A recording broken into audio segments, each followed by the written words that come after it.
We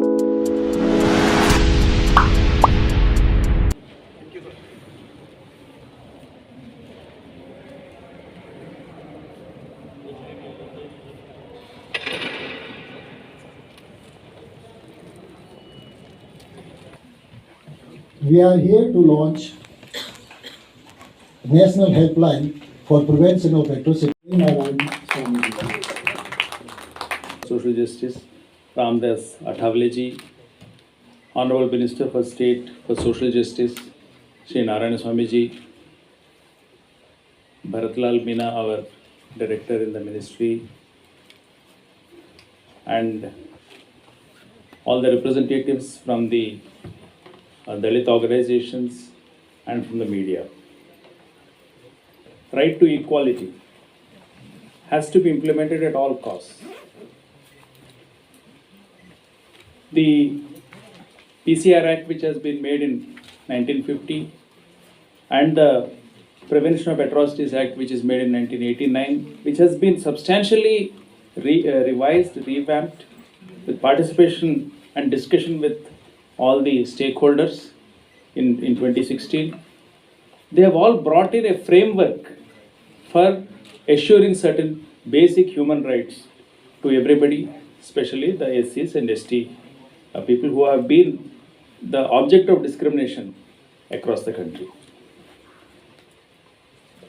Although now we have a fairly good framework in place, legal framework in place, any law is as good as its implementation. A mechanism which will work, a mechanism which is driven by the real stakeholder, that is the person on the field, and a mechanism which is foolproof, which is not paper based, which works in a real-time basis. So today we are in a position to launch this national helpline, designed very ably by the NIC team. Arpita ji is here, so she will be making a presentation also. So we have now in place a digital mechanism in order to take this matter forward. But of course, this is also an instrument. Any IT related thing is only instrument. I mean, it is instrument in our hands to use it properly. हमारी कर्मठता का यूँ कहें कि हम जो provisions जो law में है उसको हम सही ढंग से रियल सेंस में, ट्रू सेंस में, शायद इम्प्लीमेंटेशन में कुछ खामियां हैं, लेकिन ये जो टूल हम लेके आए हैं, national helpline for prevention of atrocities, ये कारगर साबित होगा। ये सभी से डिस्कस करने के बाद में ही हम लोग लेके आए हैं। FIR दर्ज करने में प्रॉब्लम है। पहले थाना में एंटर करने से ही घबराते थे, इनफैक्ट आज भी घबराते हैं। तो ये एक अपॉर्चुनिटी है, ये एक टूल है, ये एक प्लेटफॉर्म है जिसके थ्रू वो किसी भी अथॉरिटी को कॉन्टेक्ट कर सकते हैं। ये उनको पता भी नहीं होगा कि जब भी कोई कंप्लेन वो बुक करेगा तो वो कंप्लेन सभी को विजिबल होगी। यहाँ पे मिनिस्ट्री लेवल पे सेंटर में या स्टेट में या अदरवाइज वहाँ जो थाना इंचार्ज है या DM है या principal secretaries working in the state, सभी के इनबॉक्स में it would be visible. So अब उनके साथ गवर्नमेंट अथॉरिटीज़ खड़ी रहेंगी जब भी उनको कोई ऐसी प्रॉब्लम होगी। यही समानता से जीने के अधिकार की बात को डॉक्टर भीमराव अम्बेडकर के द्वारा, उनके द्वारा इस काम को आगे बढ़ाया गया कि जब कहाँ पर देखा जाता था कि अब गांव में विशेष रूप से ये दृश्य देखने को मिलते थे कि कोई पशु मृत हो गया, अब सालों से उस गाय का दूध धो रहे थे, दो करके उसका उपयोग कर रहे थे, लेकिन अगर गाय खत्म हो गई तो अनुसूचित जाति के व्यक्ति को बुलाकर उस पर इस तरह दबाव डाला जाता था कि इसको ढोकर और गांव के बाहर ले जाकर उसको आना है, या शमशान घाट बनना है, या इस तरह का अंतिम संस्कार का स्तर बनना है, तो ये काम तुमको करना ही है। वहाँ पर इस तरह से उनको बाध्य किया जाता था। इस कार्यक्रम में जुड़े हुए हमारे राज्यों के अधिकारीगण, NGO के हमारे साथीगण, वहाँ के मीडिया कर्मी, उन सभी का भी मैं इस कार्यक्रम में शामिल होने के लिए सभी का धन्यवाद देता हूँ।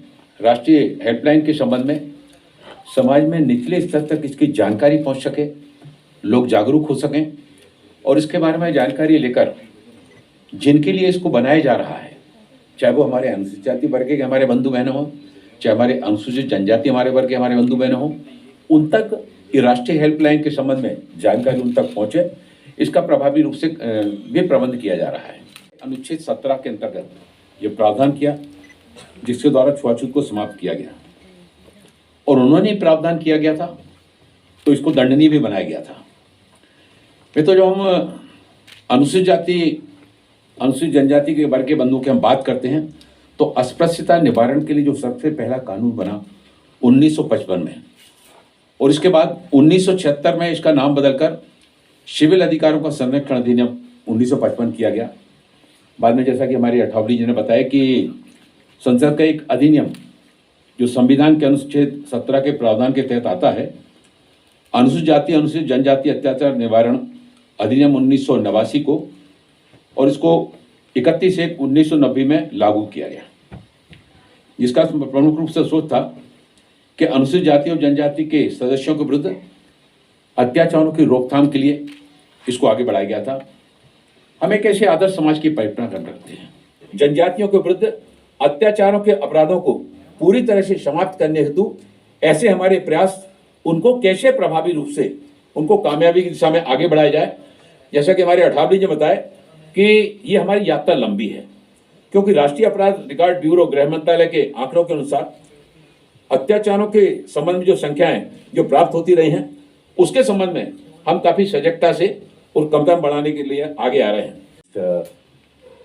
Dr. P. Virendra Kumar, Honorable Minister of States, Mr. Ramdas Athavale ji, and Shri Narayan Swami ji, the Secretary, Mr. Subramaniam, Mr. Bharatlal Bina, Mr. Arpita ji, and the Secretaries of State and fellow organizations who are holding the Constitution upright. Jai Bhim, and thank you very much for this opportunity. First, I'd like to congratulate the Ministry of Social Justice, the Cabinet Minister and the Ministers of State, and Mr. Subramaniam, Mr. Bhatlal, Meena, Mr. Arpita for this very, very powerful process which they have initiated to deepen the ensuring the equality that is constituted in our Constitution.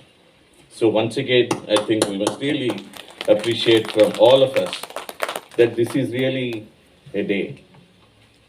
Apart from the Constitution that has been brought in, and I think that Dr. Baba Sahib has very clearly mentioned in his last speech to the Constituent Assembly on November 25th, 1949, he was saying, if we wish to maintain democracy, not just in form, but in fact, practice it, what we must, first thing we must do, he says, we must hold on to the constitutional methods of achieving equality, not just in social, but also social, economic, and political objectives that we have set aside.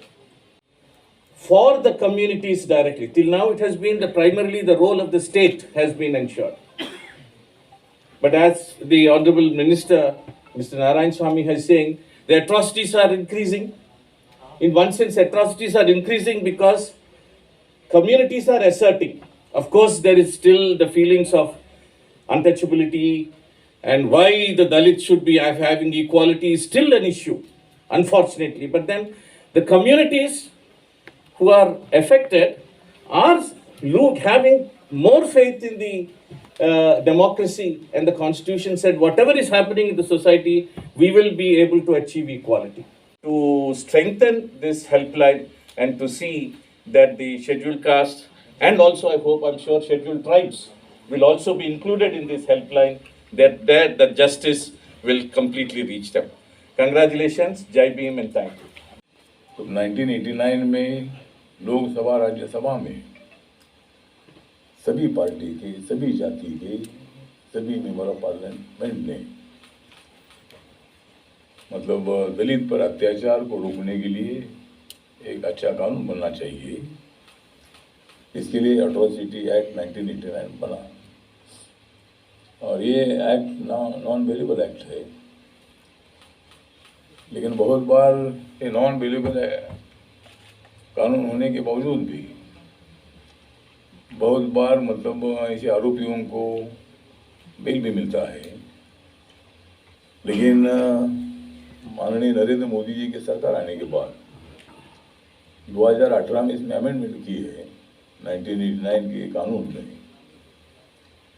और अगर दलित पर अत्याचार होता है तो वहाँ ज़्यादा investigation की आवश्यकता नहीं। जिन्होंने अत्याचार किया है उनके ऊपर गुनाह होना ही चाहिए, उनको अरेस्ट करना ही चाहिए। जो उसमें नहीं है उनके ऊपर अन्याय नहीं होना चाहिए, लेकिन जिन्होंने अत्याचार किया है उनके ऊपर उनको शिक्षा होनी चाहिए, पनिशमेंट होनी चाहिए। तो उसके लिए मोदी सरकार ने उसमें अमेंडमेंट की है।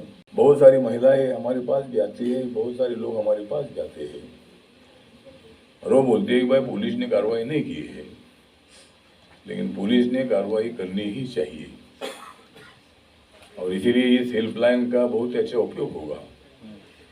दलित पर होने वाले अत्याचार को कम करने के लिए और जिनके ऊपर अन्याय हुआ है उनको न्याय मिलने के लिए इस हेल्पलाइन का बहुत ही अच्छा उपयोग होगा। हर साल में कम से कम 60,000 61,000 अत्याचार के आंकड़े अपने सामने आते हैं, तो ये बात अच्छी नहीं है। तो हमारी कोशिश है कि भाई समाज को जोड़ने का काम करना है और डॉक्टर बाबा साहब अम्बेडकर जी को याद करके हमें समाज को जोड़ने का काम करना है। बाबा साहब ने समानता की बात बताई है, जोड़ने की बात बताई है, तो ये समाज को एक लाने के लिए जरूर इंटरकास्ट मैरिज का अलग अलग फंक्शन लेकर हम समाज को एक साथ लाने का प्रयत्न कर रहे हैं। दलित और सवर्ण एक भी हो रहे हैं, लेकिन कुछ गांव में कुछ लोगों के मन में कास्टेज मेंटेलिटी होती है और उसके कारण दलित पर अत्याचार होते हैं। तो इस अत्याचार नहीं होना चाहिए, उसके लिए हमें कोशिश करनी है। जिनके ऊपर अत्याचार हुआ उनको मदद मिलनी चाहिए और जिनके ऊपर अत्याचार हो रहा है उसको न्याय मिलना चाहिए। इंटरकास्ट मैरिज को बढ़ावा देना चाहिए।